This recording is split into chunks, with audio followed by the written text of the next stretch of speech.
Oh my God मेरो अनुहार यति रफ भएको छ कि साथीहरू। अनि यो रफ हुनुको कारण चाहिँ म चितवन टु हेटौडाको यात्राले गर्दा हो।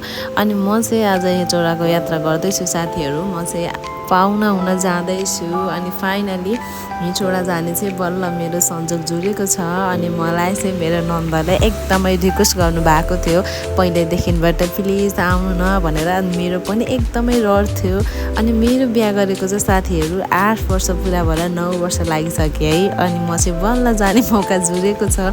अनि साथीहरू बाटो चाहिँ एकदमै बबालै थियो। अनि एक ठाउँमा चाहिँ एकदमै बिग्रेको थियो कि त्यसैले नै मेरो अनुहार त्यस्तो भएको हो, अघि देख्न सक्नुहुन्छ। अनि मलाई चाहिँ के साथीहरू अब बाटोमा हिँड्दाखेरि के त्यो डाँडामा एक्लै घर बनाएर बस्नुहुन्छ नि। अनि म आफै नै आत्तिन्छु कि किनभने हामी चितवनसम्ममा बसेको मान्छे नि त। अनि कसरी बस्नुहुन्छ होला, त्यहाँ के हुन्छ होला, कति गाह्रो हुन्छ होला, नेट हुन्छ कि हुन होला भन्ने सोचिरहेको हुन्छु कि। अनि म चाहिँ जाँदा जाँदा एकदमै टायर्ड भइसकेको थिएँ साथीहरू है। अनि मैले चाहिँ गएको मात्र भिडियो बनाएँ। अनि बिहान उठेर हेर्दा त ओ माई गड साथीहरू पानी परेको, त्यसमाथि भ्यू हेर्नु न, ओ माई गड।